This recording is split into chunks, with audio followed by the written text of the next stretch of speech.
Declaro aberta a sessão. A presente sessão de debates temáticos é destinada a celebrar o Dia Internacional dos Direitos Humanos e a População Negra. Claro que aproveitaremos e falaremos também de outros preconceitos. Está aqui presente o Tony, por exemplo, que esteve pela manhã conosco. Nos termos do requerimento número 929/2019, de minha autoria e outros senadores. Convidamos o presidente da Comissão Nacional da Verdade da Escravidão Negra do Conselho Federal da Ordem dos Advogados do Brasil, senhor Humberto Adame Santos Júnior.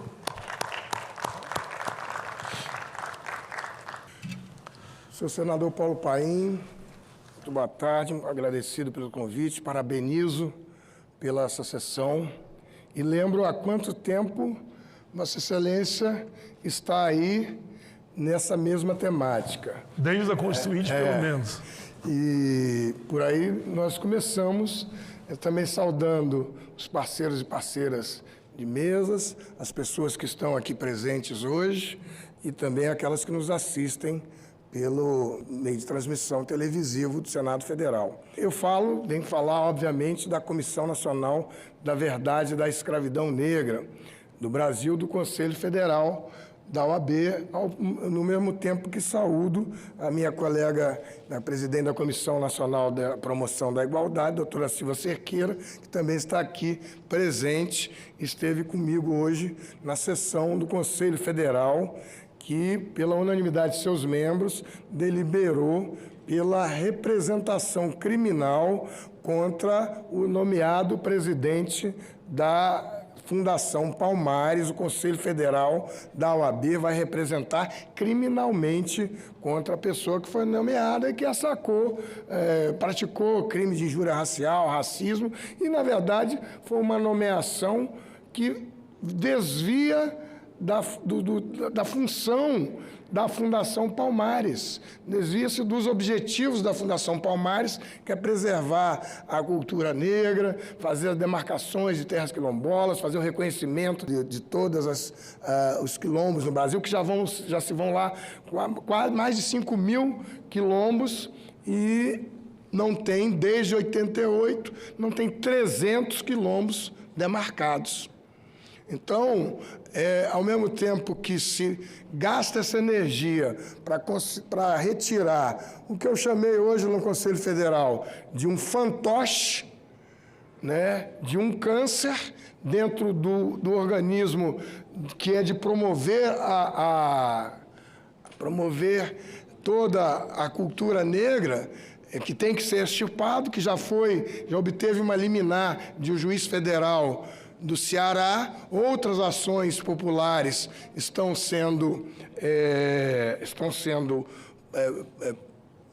ajuizadas, mas é preciso também, além de combater esse fantoche, verificar que, enquanto a gente se perde essa energia, outras coisas estão passando ao largo, outras coisas ruins. Então, vamos fazer dessa união a catalisação dessa energia, como fez o Conselho Federal hoje, que delegou à sua diretoria um mandato em branco para fazer, toda vez que tiver necessidade, fazer representações do que aparecer. O Conselho Federal, a diretoria já está autorizada a fazer nota, ingressar com ações e fazer isso uma luta permanente e não ficar apenas na expectativa. Então, os cumprimentos pela iniciativa. Vamos fazer disso, acho que é um momento histórico, e o Conselho Federal da OAB faz essa presença sempre permanente na história do Brasil, né? Saúdo também a presença do meu querido amigo, o reitor dessa universidade histórica, que é a Zumbi dos Palmares, e que já são 17 troféus da raça e que vem promovendo lá de São Paulo, espalhando a cultura negra, o reconhecimento de pessoas negras no troféu da raça. Muitas das pessoas que foram lá presenteadas e homenageadas jamais tinham ganho qualquer prêmio, né? Nós tivemos artistas como o Tony Tornado, o Canarinho, que disseram lá, eu nunca ganhei um prêmio em lugar nenhum. E foram então presenteados lá no Troféu da Raça. Sabe que até eu ganhei, né? Quero dar uma salva de palmas essa bela iniciativa aí. Que é bom ver aliás, que o reitor já chegou. Tem que lembrar ele que ele é o vice-presidente da Comissão Nacional da Verdade da Escravidão Negra do Conselho Federal. Muitas vezes, dentro dessas atribuições, ele acaba se esquecendo. Mas a Comissão Nacional da Verdade, ela está hoje, senhor senador, em 17 seccionais da OAB. A última, tem cerca de 15 dias, nós instalamos no Maranhão. O glorioso estado do Maranhão, eu estou pela terceira gestão na presidência da Comissão Nacional, acumulando com a Comissão Estadual da Verdade, e ela, só agora que o Maranhão, em boa hora, trouxe essa comissão para lá. Mas se são 27 estados, a pergunta que fizemos hoje ao Conselho Federal da OAB e às suas seccionais é porque ainda estão faltando 10, e o caminho é procurar o convencimento para que todas elas estejam lá. A Comissão da Verdade está em várias subseções e um dos primeiros resultados foi, eu chamo de ressuscitar a história de Luiz Gama. Através de uma placa, transformou o Luiz Gama, que era advogado provisionado, chamava ele de Rábula, mas a professora Lígia Ferreira corrigiu, dizendo que ele tinha uma provisão. Então, ele era advogado provisionado, mas que não conseguiu ter o diploma da Faculdade de Direito do Largo São Francisco. Por quê? Porque ele tinha o problema de ser preto, né? Que desde aquela época, e como muitos que estão aqui hoje, que nos assistem, continuam tendo esse problema. É um problema que não dá para fazer desaparecer. Tem até o livro da professora Ana Maria Gonçalves, que que trazia a legislação da época, que é o defeito de cor, que precisava ser dispensado para que pessoas pretas e pardas assumissem os cargos do Império, eclesiásticos, militares e administrativos. Precisavam ser dispensados do defeito de cor. Então, Luiz Gama ressuscita a sua história depois de 140 anos de morto e tive juntamente com o prazer com o reitor Zé Vicente de estar presente quando ele, então, que não conseguiu entrar no Largo São Francisco, hoje ele é uma sala lá na Faculdade de Direito, que, muito envergonhada, veio reconhecer o papel do Luiz Gama. E me lembro de alguém lá dizendo o seguinte: olha, na verdade, Luiz Gama é que faz um favor, porque a história dele, as palavras dele são muito maiores do que a própria Faculdade de Direito do Largo de São Francisco, e hoje ele é herói da pátria. Ele é patrono da abolição da escravidão, como foi também a Comissão Nacional da Verdade, a Comissão Estadual da Verdade da Escravidão Negra, da OAB do Piauí, propôs ao Conselho Estadual e proclamou que Esperança Garcia, uma africana escravizada, que viveu lá nos idos de 1700, 1800, escreveu uma carta reclamando da tortura que ela sofria, seus familiares, e essa carta, depois, pelo historiador baiano Luiz Motti, que fotografou a carta, né? Essa carta, então, traz toda a história de Luiz Gama e a professora Maria Sueli, de Esperança Garcia, e a professora Maria Sueli Rodrigues, na Comissão da Verdade da Escravidão Negra do AB do Piauí, submete essa carta a ordenações filipinas e conclui que essa carta preenchia os requisitos de uma petição. Então, o Conselho da OAB do Piauí proclama a Esperança Garcia primeira advogada do Piauí. Olha que viagem, que recuperação de história que estava afastada.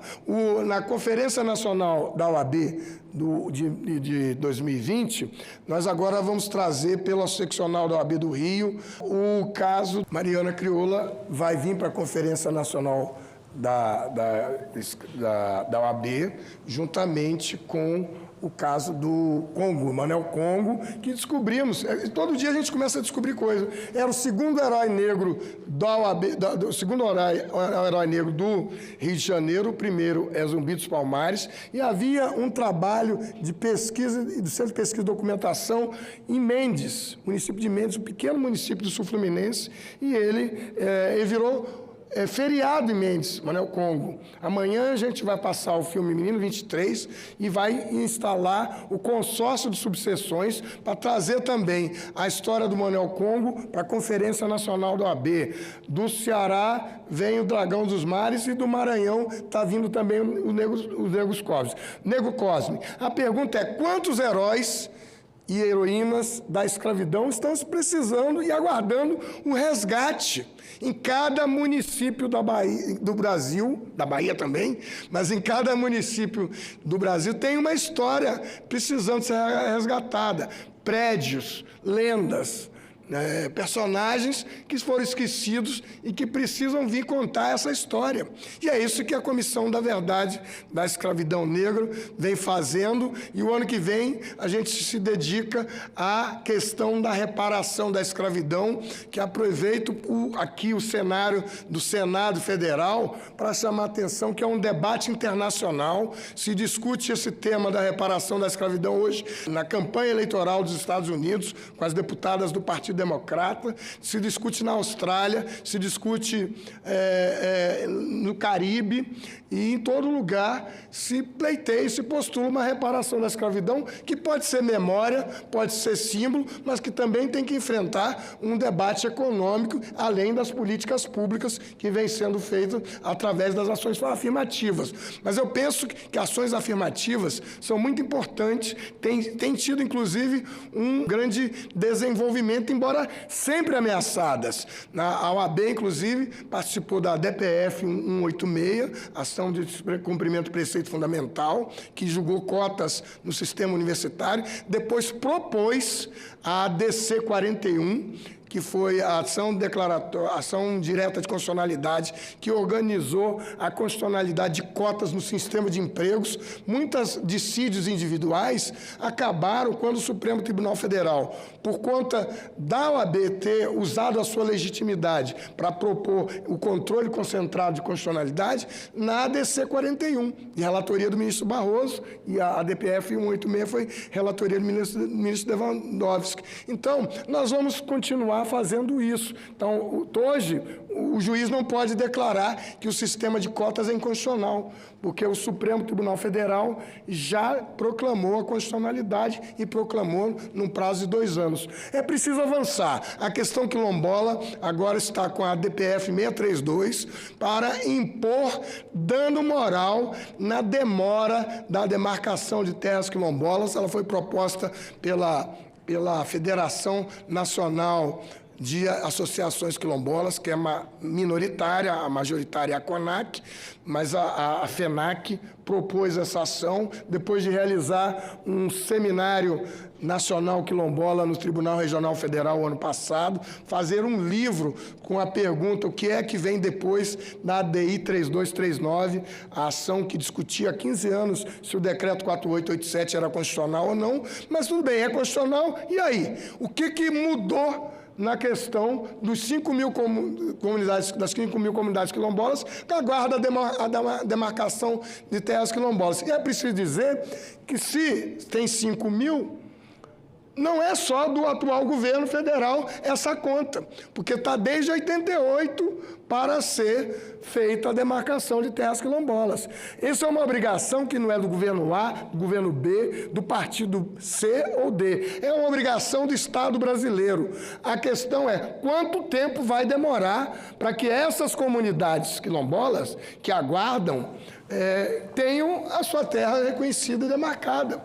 E para isso, como qualquer outro litígio, nós estamos propondo dano moral para a demora na demarcação de terras quilombolas, que mais do que a ação ser vitoriosa, leva esse tema ao Supremo Tribunal Federal, e eu, depois de 15, 20 anos, como disse o senador, nós estamos com cabelos brancos, alguns até sem cabelo, mas que a gente vê aquela outra questão, o seguinte, bom, mas eu não quero entrar no judiciário, eu não quero judicialização, e hoje as coisas todas, lamento informar, são praticamente todas, quase todas discutidas no judiciário ou com grande participação do Supremo Tribunal Federal. Então, quando o Senado da República se dedica a esse tema, eu acabei de falar hoje de manhã sobre essa questão da reparação da escravidão. Eu milito há muito tempo como advogado, na questão de ações afirmativas, na questão da juventude, do genocídio da juventude negra, na questão da intolerância religiosa e vários outros temas que são temas, pautas permanentes do movimento negro. Mas a reparação da escravidão, o horror dos anos da reparação da escravidão, é uma questão central para o Brasil de hoje e de sempre. O Brasil jamais será uma nação de primeiro mundo enquanto ele não enfrentar de frente a questão da reparação da escravidão negra. Porque os anos de holocausto negro no Brasil não podem ser só enfrentados com políticas públicas. Eles têm que ir mais a fundo. É preciso trazer essas pessoas, como o Manuel Congo. Ele fez uma revolta de 400 escravos e foi enforcado em Pati do Alferes, em Miguel Pereira. E nós não sabíamos disso. Como deve ter milhões de heróis, Cabanagem, Balaiada, o Dragão do Mar. Eu já recebi a terceiro aviso e digo que essa questão da reparação da escravidão é a questão mais importante do Brasil. Enquanto o Brasil não olhar de frente à reparação da escravidão, ele jamais será uma nação de primeiro mundo. É por isso que, em outras coisas, as outras questões todas, elas são tão importantes, mas elas são sempre colocadas num olhar subjacente, um olhar, mas não tem esgoto no meio ambiente. Mas por que só em alguns lugares não tem esgoto? Vai ver quem são as pessoas que moram ali. A grande maioria são as pessoas pobres. Quem são a grande maioria são as pessoas pretas. Também a DPF 635, também foi ajuizada agora pelo Dr. Daniel Sarmento, quanto à política genocida do governo do Estado do Rio de Janeiro.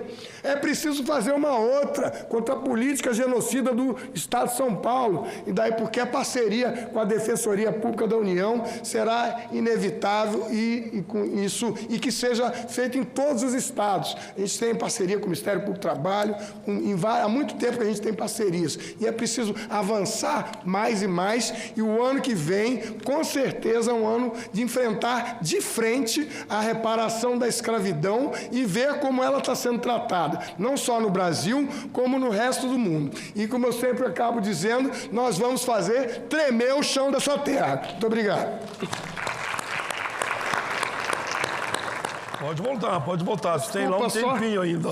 Só para que, se eu não fizer isso, eu vou ser absolutamente esquartejado pela presidente do Instituto dos Advogados Brasileiros, minha querida amiga Rita Cortez, que criou uma comissão especial, e mais uma, e eu acabei na presidência lá. O ano que vem, é tão importante, o Instituto dos Advogados Brasileiros é a mais antiga que a OAB.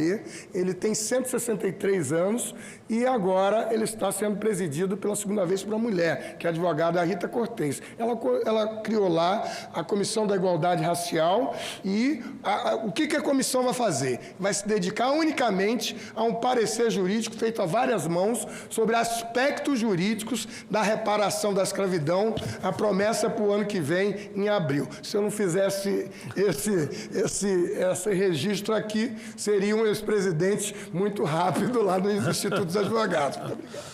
Senhor presidente, eu estava aqui refletindo sobre o Dia Internacional dos Direitos Humanos e não pude deixar de reconhecer que os direitos humanos não começou em 1945, com a Declaração Universal da ONU. Eu poderia afirmar que ele começou no exato dia que o negro escravizado pisou nesse país. Eu acho que foi nesse dia que o mundo, e pelo menos o mundo dos trópicos, começou o aprendizado do que é defender a vida, a liberdade, a igualdade e a dignidade da pessoa humana. Seguramente foi com os negros que o Brasil aprendeu o pouco, né, que pôde construir, porque nos dias que se seguiram, e o doutor Humberto Adame trouxe aqui com precisão, né, são hoje, seguramente, alguns desses 5.000 quilombos que inauguraram o projeto de uma nação que estivesse estruturada sobre o Estado democrático de direito. Foi seguramente um desses quilombos aquele que inaugurou a genealogia dos direitos humanos que hoje a gente está a discutir. Porque foi lá que negros, brancos, índios, mouros, indígenas se juntaram para construir um projeto de nação alternativo onde o ser humano fosse o centro, onde todos pudessem ser respeitados na sua dignidade. Então, sob essa perspectiva, eu acho que nesse momento pensar direitos humanos é de novo celebrar o que foi a luta, o que tem sido a resistência do povo negro nesse país. E por fim, pessoal, como eu estou muito indignado, porque eu acompanhei, não dormi de noite vendo aquilo, o que fizeram lá em Paraisópolis, e como muitos já me disseram, esse deu visibilidade, mas muitos como esses já aconteceram. Eu queria, no encerramento aqui, simbolicamente, nós fazer o seguinte gesto. Eu vou dizer o nome de cada um desses meninos e meninas que faleceram lá, que foram assassinados, que morreram, foram assassinados. Eu queria só que vocês dissessem presente. E nós vamos fazer aqui depois o primeiro minuto de silêncio, que já fizemos aqui para muita gente, mas nem momento foi feito para esses meninos e meninas. Eu queria que todos vocês só dissessem presente. Gustavo Cruz Xavier tinha 14 anos. Repito, Gustavo Cruz Xavier, 14 anos.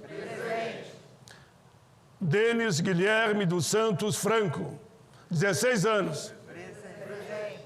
Denis Guilherme dos Santos Franco, 16 anos. Marcos Paulo Oliveira dos Santos, 16 anos. Denis Henrique Quirino da Silva, 16 anos. Laura Victória Oliveira, 18 anos. Gabriel Rogério Moraes, 20 anos. Eduardo da Silva, 21 anos. Bruno Gabriel dos Santos, 22 anos. Mateus dos Santos Costa, 23 anos. Todos assassinados lá na favela de Paraisópolis, cidade de São Paulo. Qual o crime deles? Ser negro, pobre, adolescente, gostava do baile funk e não tinha nenhum tipo de diversão. Calcule, os senhores estão me assistindo nas suas casas, se fossem os meus filhos, os teus filhos, os nossos filhos, são filhos do povo brasileiro. Morrer sufocado, espancado, não tendo para onde correr, calcule. Eu me ponho no lugar deles, todos correndo, e no fundo uma grade, não tinha onde sair. Pode completar. Corredor polonês. Isso não pode passar assim. Eu fiz uma audiência pública hoje pela manhã, vou fazer outra amanhã de manhã, e vamos continuar esse debate. Essa história não pode se repetir. Que, afinal, que congresso é esse? Que liberdade é essa? Que justiça é essa? Vai mais uma vez ficar o dito pelo não dito? Não vai, não pode ficar. Eu entro com voto de pesar, para encaminhar a favela, aos familiares, a todos os segmentos, mas quero aqui agora, junto com vocês, a gente vai fazer um minuto de silêncio em homenagem a essa juventude massacrada E cada 10, eu tinha todos os dados no pronunciamento, todo mundo sabe, né? Que cada 10 jovens assassinados, 8 são negros. Não quero 8 negros, não quero 2 brancos. Não quero ninguém assassinado na nossa juventude. Por isso eu peço a todos de pé um minuto de silêncio, homenageando os familiares, a família, e em protesto contra isso que vem acontecendo no nosso país. Eu controlo lá, depois a gente termina com uma salva de palmas a eles, que lá do alto chega energia nossa aqui numa oração a eles.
Muito obrigado a todos. Está encerrada a nossa sessão temática de Direitos Humanos, com foco no preconceito racial.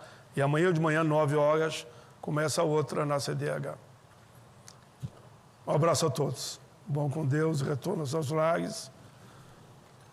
E que as palmas aqui sejam de homenagem a eles que estão lá no alto, injustamente assassinados. Ok? Encerrado. Até amanhã. Eu convidaria a todos para a gente tirar uma foto aqui em cima agora, nessa data, em homenagem aos direitos humanos. Os que puderem subir aqui, tem aqui pela lateral, tirei uma foto coletiva aqui em cima. Mais livres e menos armas. Isso, exatamente.